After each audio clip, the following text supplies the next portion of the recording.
Grabe, ganito pala dito. First time ko lang din naman makakain dito at invited din naman tayo. Kasama nga din pala natin yung mga food content creator na kaibigan natin. Medyo matagal ko na rin talagang gusto kumain dito pero hindi talaga ako makain kasi allergic ako sa mga seafood. Kaya umorder lang talaga ako ng chicken pero hindi ko in-expect na ang sarap din talaga ng chicken. Tapos maagawan pa tayo ng ganito. Grabe ka talaga, Migs. Natalo mo pa ako sa last bite. So yun na nga, no choice na ako kundi kumain ng mga seafood. Pero teka, worth it din pala yung mga seafood. Lahat ng mga natikman ko sa sarap.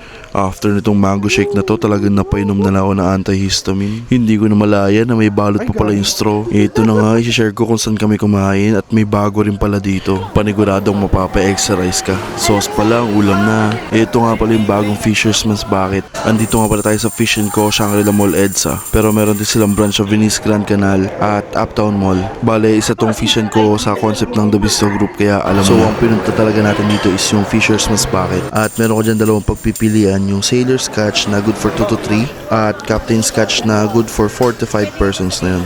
At sa dip naman meron kang 4 na pagpipilian. At kung gusto mo naman pwede ka rin magpa-add ng extra. Ito rin nga pala yung iba naming in order. For the soup, clam chowder, garden salad, fish and chips, crispy fried chicken with seafood rice, at prawns fettuccine. Tulad yan nasabi ko, first time ko lang kakain dito. At pagdating sa mga seafood, hindi talaga ako fan. Pero nung natikman ko to talagang babalik-balikan. Tara, kain tayo.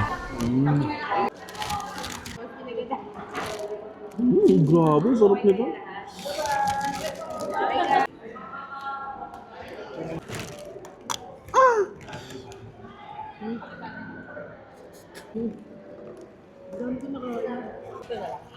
Yung bawal sa pero ayaw tigilan. Dito na tayo.